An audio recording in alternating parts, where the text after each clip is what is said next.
Assalamualaikum warahmatullahi wabarakatuh. Tabi pun, perkenalkan nama saya Salma Sakina, NPM 2113022060 dari Fakultas Keguruan dan Ilmu Pendidikan Program Studi Pendidikan Fisika. Di sini saya akan mempresentasikan suatu bab dari mata kuliah IPA Biologi, yaitu mengenai sistem reproduksi manusia. Langsung saja. Sistem reproduksi manusia dibagi menjadi dua bagian. Yang pertama yaitu maksud saya sistem reproduksi manusia terdiri dari organ reproduksi,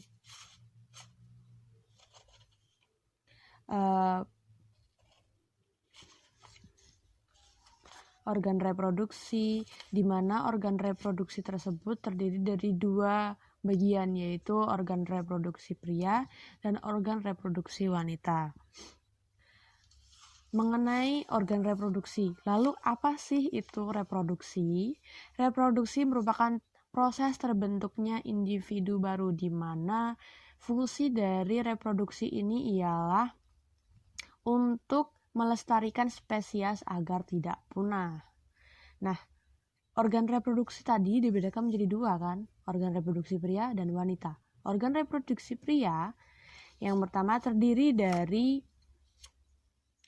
testis, saluran pengeluaran, kelenjar kelamin, penis, dan skrotum. Di mana organ reproduksi pria memiliki dua fungsi, yaitu produksi sel kelamin jantan atau spermatozoa dan pelepasan spermatozoa ke saluran sel kelamin wanita. Jadi organ reproduksi pria itu memiliki dua fungsi, diantaranya dia mengelola bagaimana membentuk sel spermatozoa, dan nantinya organ reproduksi pria juga sebagai penyalur spermatozoa ke induk betina. Nah, organ-organnya terdiri dari testis. Testis ialah organ reproduksi yang berjumlah sepasang dan berbentuk oval. Testis memiliki kantong pelindung atau skrotum. Testis terdapat di rongga pelvis di bagian luar. Di dalam testis terdapat tubulus seminivirus yang memiliki fungsi untuk menghasilkan sel-sel sperma. Di antara tubulus-tubulus tersebut terdapat sel Leydig yang berfungsi sebagai penghasil hormon testosteron, di mana hormon tersebut memiliki fungsi untuk menimbulkan tanda-tanda kelamin sekunder pada pria. Jadi di testis tersebut nantinya sel sperma dibuat, tepatnya di tubulus seminivirus. Nah, testis itu memiliki bagian luar pelindung yang disebut dengan skrotum. Di dalam testis tersebut nantinya hormon testosteron juga dihasilkan, di mana fungsi dari hormon testosteron sendiri yaitu menimbulkan tanda-tanda sekunder seperti tumbuhnya jakun, tumbuhnya jenggot, tumbuhnya kumis, suara jadi berat, dada menjadi bidang, dan masih banyak lagi. Itu termasuk tanda-tanda jika seorang pria telah mengalami pubertas. Nah, organ selanjutnya yaitu saluran pengeluaran atau ductus excretorius. Saluran pengeluaran ductus Saluran pengeluaran yaitu ductus excretorius, di mana saluran ini terdiri dari 3 saluran. Yang pertama yaitu epididymis, yang merupakan saluran berkelok-kelok yang memiliki fungsi untuk tempat menyimpan sperma sampai matang. Yang kedua, vas deferens, yaitu merupakan tempat bergeraknya sperma dari epididymis menuju kantong semen atau fascicula seminalis. Yang ketiga yaitu ductus ejaculatorius, memiliki fungsi untuk merencanakan semen ke uretra. Jadi nantinya sperma yang sudah siap, yang sudah diproduksi, nantinya akan disimpan di epididymis sampai benar-benar matang. Kemudian nanti jika sudah benar-benar matang, maka sperma akan bergerak melewati vas deferens menuju ke kantong semen atau fascicula seminalis. Jadi vas deferens itu merupakan tempat berpindahnya sperma dari epididymis menuju ke kantong semen tersebut.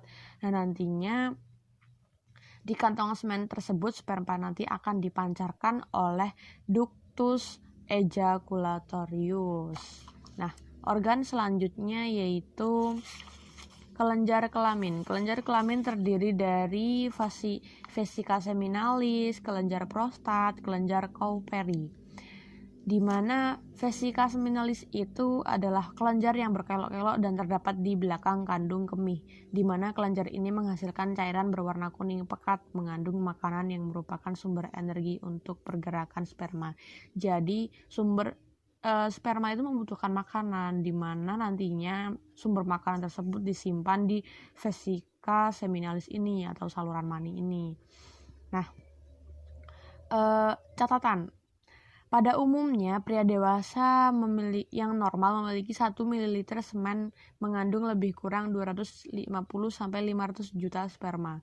Jadi selama hidupnya seorang pria mampu memproduksi sperma sebanyak 1,2 kali 10 pangkat 3 ml sperma. Jadi kalau laki-laki sepanjang hidupnya mampu menghasilkan berjuta-juta sperma. Untuk bagian selanjutnya itu kelenjar prostat. Kelenjar prostat merupakan kelenjar yang menghasilkan semen terbesar, di mana kelenjar ini bersifat encer berwarna putih mengandung makanan untuk sperma. Nah,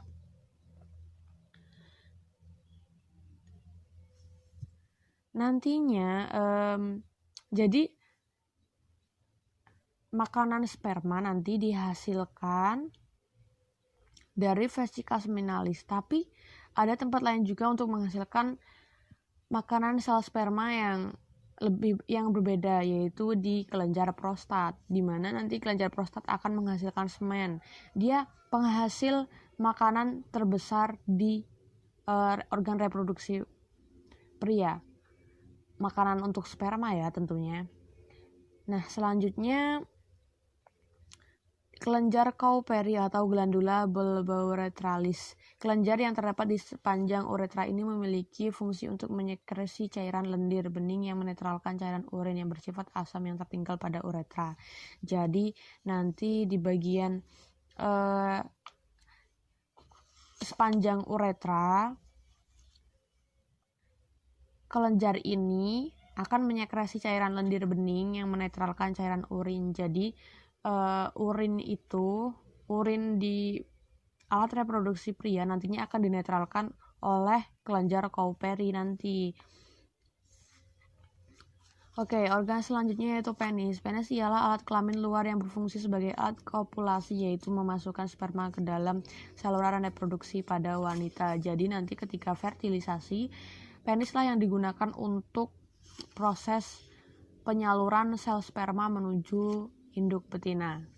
Organ selanjutnya itu skrotum atau buah zakar. Skrotum adalah lipatan kulit berbentuk seperti kantung yang membungkus testis. Nah, seperti yang saya jelaskan tadi, testis itu di bagian dalamnya, organ bagian dalamnya. Nah, bagian luarnya itu yang membungkus ialah namanya skrotum, di mana di skrotum terdapat otot dartos dan otot cremaster. Otot dartos sendiri adalah otot polos yang menyusun skat skrotum sehingga bisa mengendur dan mengerut. Skat ini memisahkan testis sebelah kiri dan sebelah kanan. Adapun otot cremaster berfungsi untuk sebagai pengatur suhu testis agar stabil. Oke. Organ reproduksi selanjutnya yaitu organ reproduksi wanita. Organ reproduksi wanita terdiri dari ovarium, oviduk atau tuba fallopi, uterus, vagina, dan organ reproduksi luar. Ovarium sendiri merupakan organ yang berjumlah sepasang terdapat di dalam rongga perut, di mana fungsinya sebagai pembentuk sel telur dan menghasilkan hormon estrogen dan progesteron. Jadi, kalau di pria penghasil spermanya di testis, sedangkan kalau di wanita di ovarium. Ovarium sendiri terdapat di dalam rongga perut organ reproduksi wanita. Nah, selain penghasil sel telur, organ reproduksi ini juga tepatnya ovarium juga menghasilkan hormon estrogen dan testosteron, di mana hormon tersebut nantinya akan menimbulkan tanda-tanda sekunder seperti pria tadi. Nantinya dia akan menimbulkan tanda-tanda seperti menandakan bahwa individu tersebut telah pubertas, seperti contohnya tumbuhnya payudara, suara menjadi melengking, kulit menjadi halus, dan masih banyak lagi. Nah, tanda-tanda tersebut nantinya akan muncul ketika seorang individu betina sudah memasuki masa pubertas. Selanjutnya yaitu oviduk atau tuba fallopi. Nah, jadi di ovarium nantinya akan terdapat saluran penyalur seperti saluran begitu untuk menyalurkan sel telur menuju ke rahim. Nah, apa sih penyalur itu? Yaitu oviduk atau tuba fallopi. Jadi tempatnya ini setelah ovarium. Ovarium seperti telur di bagian sebelah sisi kanan dan sisi kiri.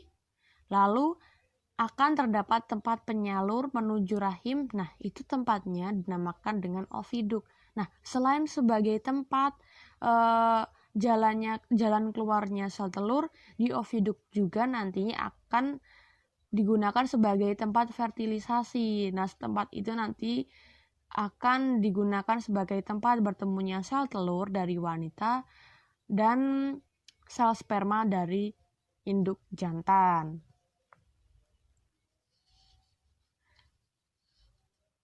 Yang selanjutnya yaitu uterus. Uterus itu rahim ya kawan-kawan, di mana berguna sebagai tempat untuk perkembangan dan pertumbuhan janin. Rahim manusia bertipe simplex di mana hanya memiliki satu ruang. Rahim bagian bawah mengecil dan dinamakan cervix uteri, sedangkan corpus uteri atau badan rahim merupakan bagian yang terbesar. Nah, setelah terjadi fertilisasi di oviduk, nantinya akan berbentuk sel yang telah menyatu. Nah, kemudian sel tersebut nanti akan berenang menuju uterus. Nah, di uterus nanti sel tersebut akan menempel di dindingnya dan kemudian seiring berjalannya waktu akan terbentuk suatu sel yang akan terbentuk zigot. Nah, di zigot itu nantinya akan berkembang dan tumbuh di uterus wanita atau rahim wanita. Nah, uterus tersendiri memiliki bagian-bagian tertentu.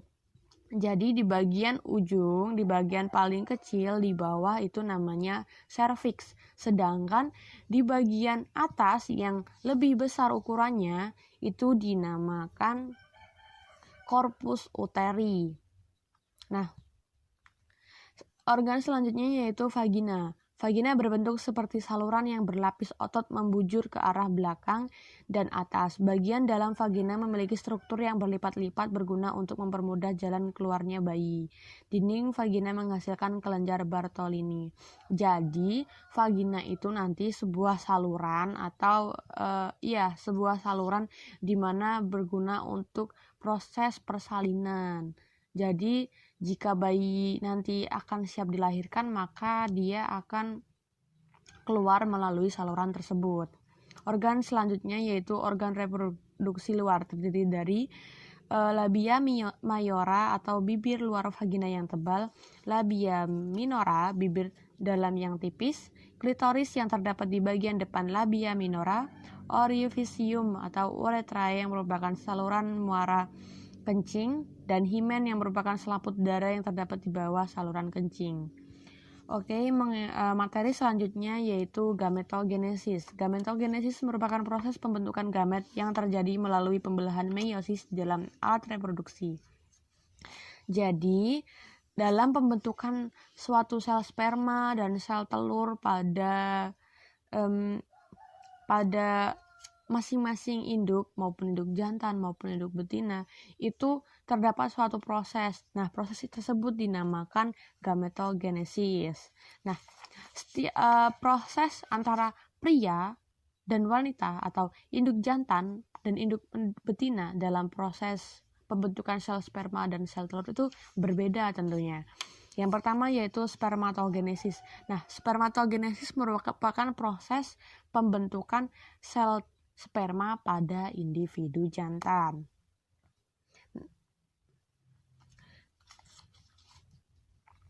Nah, prosesnya seperti apa saja sih? Prosesnya diawali dengan spermatogonium yang bersifat diploid membelah secara mitosis menjadi spermatosit primer atau spermatosit 1. Nah, kemudian spermatosit primer tersebut atau spermatosit 1 tersebut nantinya akan membelah secara meiosis menghasilkan dua sel lagi, yaitu dua sel spermatosit sekunder. Nah, dua sel spermatosit sekunder tersebut sifatnya haploid. Kemudian sel spermatosit tersebut nantinya akan membelah lagi menghasilkan spermatid. Spermatid tersebut bersifat haploid. Kemudian spermatid tersebut akan mengalami pematangan dan berdiferensiasi menghasilkan sperma. Jadi yang pertama yaitu spermatogonium. Spermatogonium membelah secara meiosis. Spermatogonium nantinya akan membelah secara mitosis menghasilkan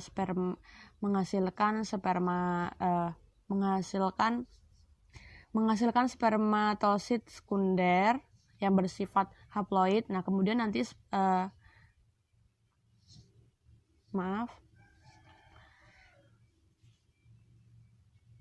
spermatogonium yang bersifat haploid spermatogonium yang bersifat diploid nantinya akan membelah secara mitosis menjadi spermatosit primer. Kemudian spermatosit primer nanti yang bersifat haploid tersebut akan membelah secara meiosis menghasilkan dua sel spermatosit, yaitu sel spermatosit sekunder dan sel spermatosit sekunder satunya ya.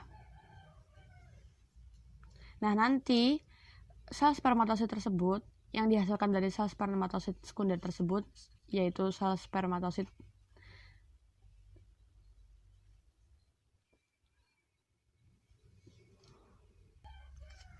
Spermatogonium yang bersifat diploid akan membelah secara mitosis menghasilkan spermatosit primer.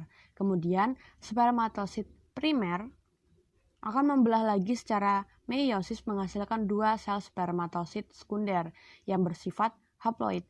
Nah, kemudian dua sel spermatosit sekunder tersebut akan membelah lagi menghasilkan spermatid yang bersifat haploid. Kemudian spermatid itu nantinya akan berdiferensiasi menjadi sperma yang bersifat haploid. Kemudian proses yang kedua yaitu terjadi pada organ reproduksi wanita, yaitu disebut dengan oogenesis, di mana oogenesis merupakan proses pembentukan sel telur pada individu betina yang tepatnya terjadi di ovarium.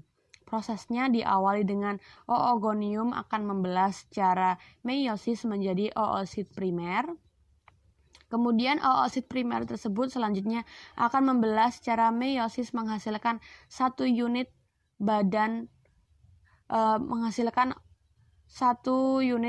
kutub dan oosit sekunder. Nah, nantinya oosit sekunder ini nanti akan membelah lagi menghasilkan sebuah ootit yang kemudian berkembang menjadi sel telur. Tapi oosit sekunder membelah menjadi ootit dan satunya hasil belahannya itu nanti akan menghasilkan badan kutub kedua. Jadi nanti badan kutub pertama tadi akan membelah menghasilkan badan kutub kedua. Nah, badan kutub kedua dari hasil oosit 1 nantinya akan bercampur dan bergabung ke hasil dari badan kutub kedua yang dihasilkan oleh badan kutub pertama tadi. Nah, nantinya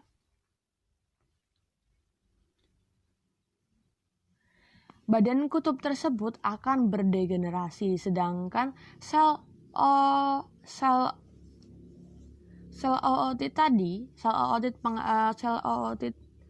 dari hasil oosit 1 atau oosit sekunder nantinya akan berdiferensiasi menjadi sel telur. Materi selanjutnya yaitu perkembangan embrio dan menstruasi. Perkembangan embrio diawali dengan fertilisasi, di mana fertilisasi merupakan proses penggabungan sperma dan ovum yang terjadi di tuba falopi atau oviduk. Nah, tepatnya itu di organ reproduksi wanita. Setelah ejakulasi ke dalam saluran reproduksi perempuan, sperma akan tetap hidup selama beberapa hari. Sementara itu, ovum akan tetap fertil selama 24 jam setelah ovulasi. Setelah sperma memasuki uterus, kontraksi pada dinding uterus akan membantu sperma mendekati ovum. Jadi, kenapa harus dibantu gitu? Agar pergerakan sperma menuju ovum itu dipermudah. Kemudian setelah sperma bertemu dengan ovum akan muncul bukaan di bagian akrosom sperma. Bukaan tersebut akan mengeluarkan enzim pelarut zona pelusida pada ovum. Setelah sperma memasuki ovum akan segera terjadi perubahan pada dinding ovum yang akan mencegah sperma lain masuk sehingga sperma akan kehilangan ekornya ketika masuk untuk membuahi ovum. Proses masuknya sperma akan merangsang oosit sekunder menyelesaikan pembelahan meiosis yang kedua. Kepala sperma yang bersifat haploid membengkak dan membentuk pronkleus jantan. Pronkleus jantan akan melebur dengan pronkleus betina, kemudian membentuk nukleus zigot yang diploid. Zigot akan tumbuh menjadi embrio di dalam uterus. Ya, terjadi fertilisasi hingga dilahirkan.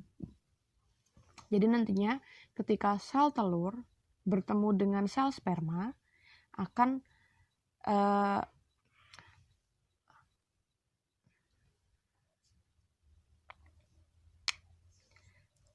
ketika nanti sel telur bertemu dengan sel sperma, dinding rahim atau dinding ovarium lebih tepatnya akan menutup dan menghalangi sel sperma lain yang masuk. Jadi jika terdapat satu sel sperma ataupun lebih yang lolos melalui dinding tersebut, dan nantinya sel sperma tersebut akan kehilangan ekornya lalu melepaskan sel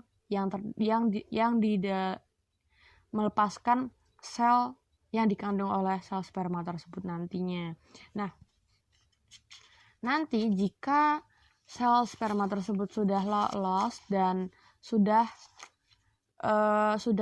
bergabung dengan sel telur milik individu betina, nantinya akan berkembang menjadi embrio di dalam rahim. Nah, perkembangan ini diawali dengan dibentuknya sel-sel pembelahan sel-sel, di mana nanti ketika sudah menyatu antara sel sperma dan sel telur nanti akan mengalami pembelahan. Yang pertama yaitu pembelahan 2 sel, pembelahan 4 sel di hari-hari. Jadi 2 hari pertama akan timbul pembelahan 2 sel. Kemudian berlanjut ke hari ketiga yaitu pembelahan 4 sel, dan begitu seterusnya sampai terbentuk blastolisit. Nah, nantinya sel-sel yang telah terbelah akan berbentuk tidak seperti sih. Dia akan berbentuk sel blastolisis, di mana sel tersebut nantinya akan bergerak menuju ke uterus dan menempel ke dinding rahim. Nah, di situ nantinya sel tersebut akan menempel di dinding rahim dan berkembang menjadi zigot. Kemudian di samping itu pula dinding rahim tersebut nantinya akan terus menebal. Fungsinya untuk apa sih? Kenapa kok dinding rahimnya menebal? Bukan untuk perlindungan diri. Iya benar, untuk perlindungan diri, tapi tidak spesifik. Yang lebih tepatnya yaitu untuk untuk menghasilkan makanan untuk zigot. Jadi nantinya ketika zigot berkembang dan tumbuh, zigot juga memerlukan makanan dan dihasilkan dari penebalan dinding rahim tersebut. Nah, selama perkembangan embrio, terbentuk membran embrio yang berfungsi untuk melindungi dan memberi makan embrio. Nah, lebih tepatnya disebut dengan membran embrio, di mana membran embrio terdiri dari kantong kuning telur. Namun pada manusia kantong kuning telur ini tidak terlalu berkembang ya. tidak terlalu dipakai. Manusia kurang, kantong kuning telur ini ada tapi kurang berkembang pada manusia. Nah, yang kedua yaitu amnion. Amnion merupakan kantong berisi cairan tempat embrio atau janin mengapung. Fungsinya melindungi janin dari tekanan dan benturan. Jika lebih tepatnya orang awam menyebutnya yaitu air ketuban, amnion itu.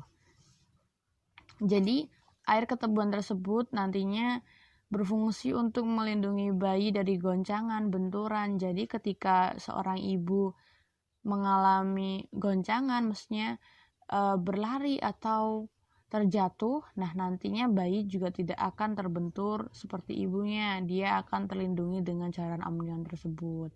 Jadi dia akan mengapung-apung di dalam rahim tersebut karena terdapat cairan amnion tersebut. Nah, bagian yang ketiga yaitu allantois. Allantois berkembang menjadi tali pusar. Nah, nantinya untuk mendapatkan nutrisi, seorang zigot akan membentuk, bukan membentuk, tapi lebih tepatnya nanti akan terbentuk sebuah saluran penyalur yang disebut dengan allantois tersebut, akan terpasang di pusar zigot. Nah, nantinya saluran tersebut berfungsi untuk menyalurkan makanan yang dibutuhkan oleh untuk zigot semasa di dalam kandungan. Bagian yang keempat yaitu korion. Korion terdiri dari mesoderma, trophoblas yang masuk ke dinding uterus membentuk plasenta. Nah, tadi allantois merupakan pusar di zigot. Jadi tempat bisa dibilang lubang dari saluran untuk keluar masuknya nutrisi maupun sisa-sisa metabolisme zigot tersebut. Nah, terdapat saluran yang akan digunakan untuk menyalurkan. Jadi, kalau allantois itu lubangnya, nah salurannya itu yang dinamakan korion. Kalau kita lebih tepatnya enaknya bilang plasenta ya. Nah, plasenta itu nanti akan membantu menyalurkan makanan atau nutrisi dari seorang ibu menuju ke zigot. Nah, kemudian zigot nanti semasa hidupnya juga mengeluarkan sisa-sisa metabolisme. Nah, sisa-sisa metabolisme tersebut akan dikeluarkan melalui saluran plasenta tersebut. Fase selanjutnya yaitu menstruasi. Jika setelah ovulasi sel telur tidak dibuahi oleh sel sperma, jaringan dinding yang telah menebal dan mengandung pembuluh darah akan rusak dan luruh. Proses ini disebut dengan haid atau menstruasi. Jadi, jika seorang individu betina memasuki masa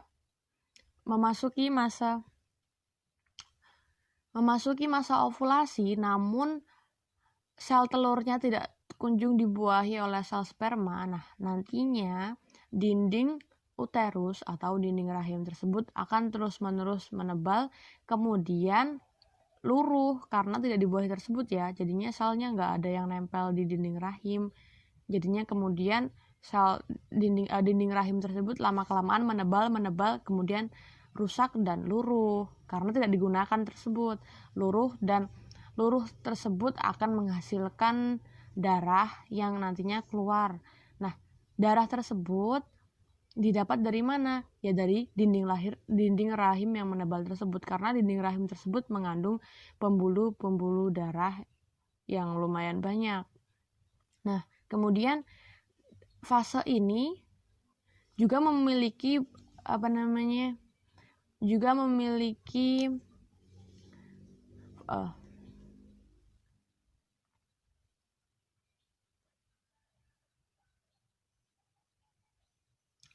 Nah, luruhnya dinding rahim tersebut ditandai dengan keluarnya darah dari sel vagina.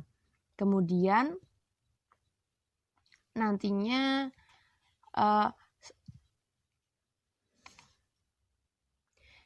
nantinya peristiwa dari mulai luruhnya darah, luruhnya ya luruhnya darah dari dinding rahim sampai dengan proses tersebut berhenti itu berlangsung kurang lebih selama 28 hari, di mana 28 hari tersebut memiliki fase-fase, yaitu terdiri dari 4 fase. Fase yang pertama yaitu fase menstruasi sendiri, di mana pada fase ini terjadi ovum tidak dibuahi tadi, sehingga korpus luteum menghentikan produksi hormon estrogen dan progesteron. Turunnya kadar estrogen dan progesteron menyebabkan lepasnya ovum dari endometrium yang disertai robek dan luruhnya endometrium sehingga terjadi pendarahan. Nah, fase ini berlangsung kurang lebih 5 sampai 7 hari. Nah, kemudian fase selanjutnya itu fase praovulasi, di mana fase ini merupakan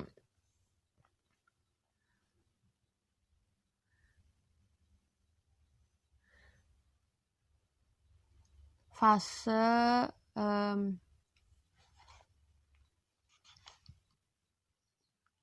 fase praovulasi disebut juga dengan fase proliferasi, di mana nanti di fase ini terbentuk hormon yang berperan dalam fase ini, yaitu hormon FSH dan LH. Kedua hormon ini merangsang folikel untuk mengeluarkan hormon dinding endometrium. Peningkatan kadar estrogen juga menyebabkan serviks mengeluarkan lendir. Nah, lendir ini biasanya disebut dengan keputihan. Jadi setelah menstruasi, maka muncul fase ini. Fase ini nantinya akan menghasilkan sebuah lendir tersebut. Lendir tersebut bersifat basa, di mana lendir tersebut nanti berfungsi untuk menetralkan suasana asam pada vagina serta mendukung kehidupan sperma. Jadi nanti setelah fase menstruasi terjadi, maka terjadi fase praovulasi. Nanti di fase praovulasi tersebut, endometrium akan menyiapkan tempatnya untuk menanti fertilisasi di fase selanjutnya. Jadi nanti akan terus-menerus seperti itu. Fase menstruasi terjadi, kemudian fase praevolusi terjadi. Fase praevolusi terjadi itu nanti dia akan menyiapkan tempat untuk fertilisasi. Jika fertilisasi tidak terjadi, maka akan kembali ke fase menstruasi, begitu seterusnya. Nah, fase ovulasi terjadi pada hari ke-14. Pada fase ini sekresi hormon estrogen sangat banyak sehingga sekresi hormon FSH menurun, digantikan sekresi hormon LH. Hormon LH menjadikan folikel matang dan sel telur keluar dari folikel. Peristiwa ini dinamakan ovulasi. Nah, nanti jika terjadi fertilisasi pada fase ini, kemungkinan besar sel telur dapat terbentuk dengan baik. Karena di fase ini merupakan fase memuncaknya hormon estrogen pada wanita. Kemudian fase pasca ovulasi. Fase ini berlangsung selama 14 hari sebelum menstruasi berikutnya. Folikel dan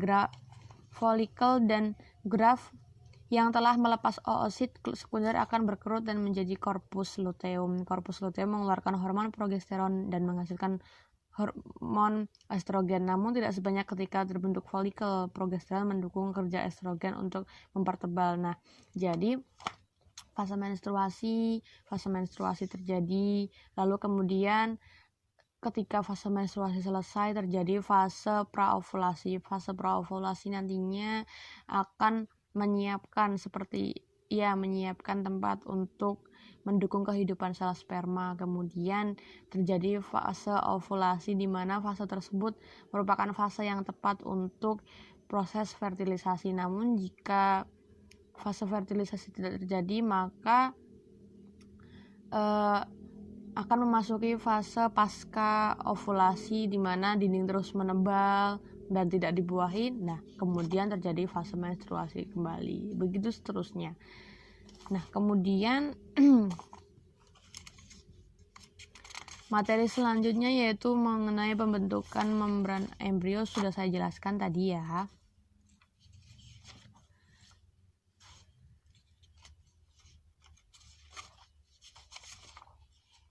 Nah, materi selanjutnya yaitu laktasi. Apa sih laktasi? Laktasi adalah proses produksi, rekresi, dan pengeluaran ASI atau air susu ibu. Saat kehamilan, estrogen merangsang perkembangan saluran kelenjar dan progesteron merangsang perbendakan. Jadi, jika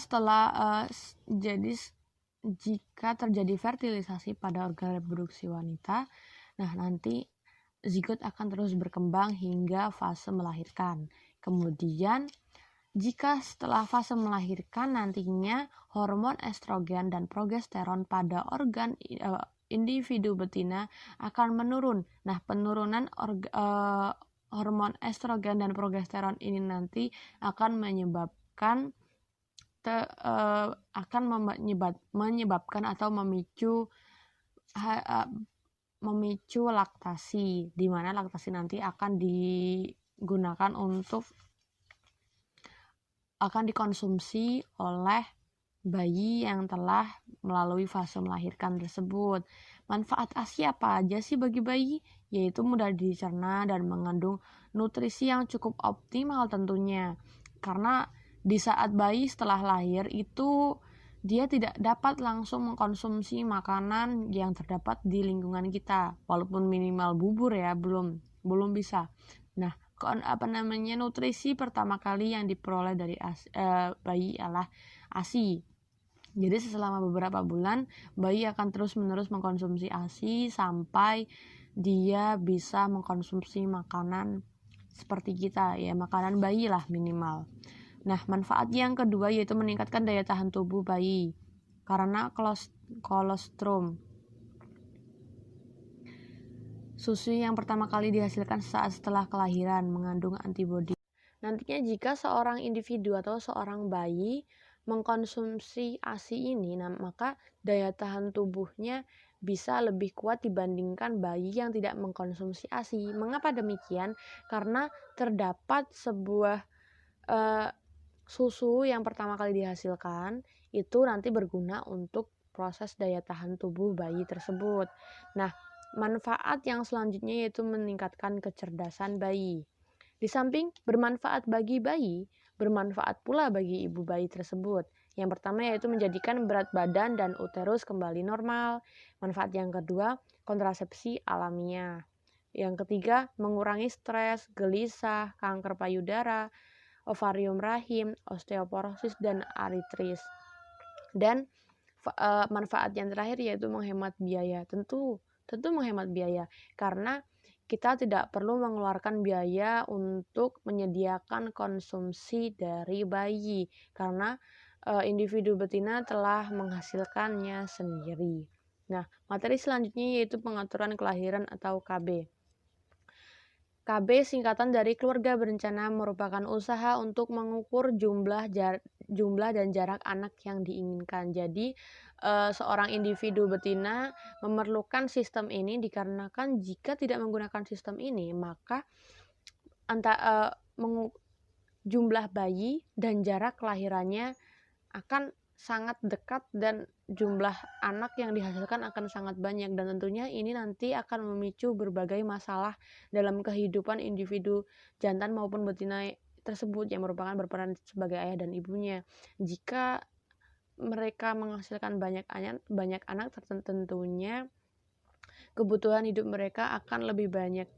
Sistem ini bukan berarti menolak bahwa wanita atau seorang keluarga dilarang menghasilkan banyak anak, bukan, tapi lebih tempatnya nantinya dengan adanya sistem ini maka kelahiran dan kesejahteraan keluarga ini akan berjalan dengan baik, karena tidak menutup kemungkinan jika terjadi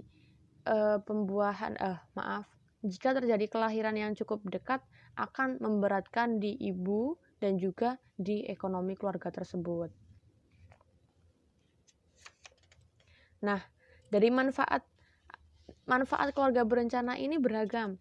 Jadi manfaat keluarga berencana ini selain mengatur jarak dan jumlah anak, juga bisa meningkatkan kesehatan yang nyata, yaitu salah satunya terdapat pil kontrasepsi yang dapat mencegah terjadinya kanker uterus dan ovarium.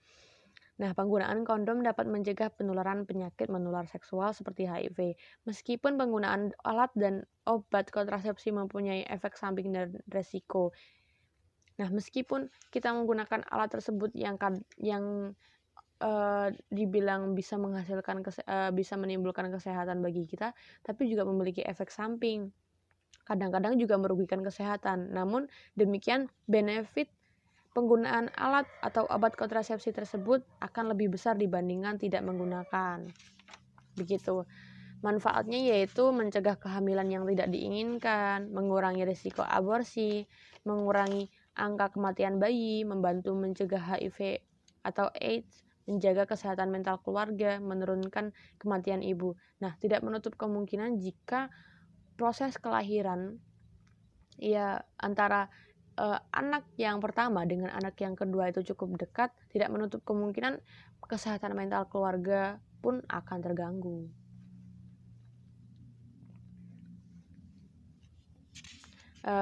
Kemudian yang selanjutnya yaitu gangguan sistem reproduksi. Gangguan sistem reproduksi pada wanita, adanya dysmenorrhea, penyakit radang panggul, kanker payudara, amenorrhea primer, ovarium polikistik, kanker vagina,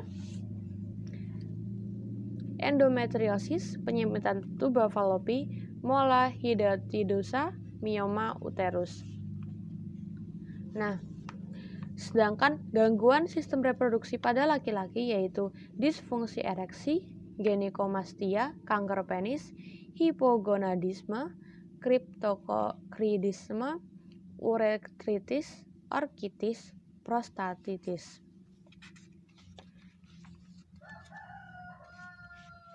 Nah, itulah tadi kesimpulan dari presentasi ini ialah sistem reproduksi pada manusia terdiri dari struktur dan fungsi alat-alat reproduksi pada pria dan wanita, gametogenesis, perkembangan embrio dan menstruasi, fertilisasi kehamilan persalinan, ASI, pengaturan kelahiran atau KB, dan gangguan penyakit pada sistem reproduksi manusia.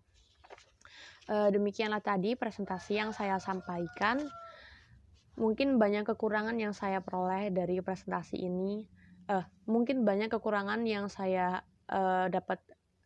yang saya sampaikan dalam presentasi ini, mulai dari penjelasan yang mungkin berbelit-belit ataupun penggunaan kata demi kata yang saya gunakan untuk menjelaskan. Saya mohon maaf dan kepada Allah saya mohon ampun. Semoga apa yang saya paparkan dapat atau bisa dipahami dengan jelas. Untuk kedepannya saya berharap saya bisa lebih memperbaiki presentasi yang saya sampaikan. Untuk itu cukup sekian dari saya. Selebihnya mohon maaf saya akhiri. Wassalamualaikum warahmatullahi wabarakatuh.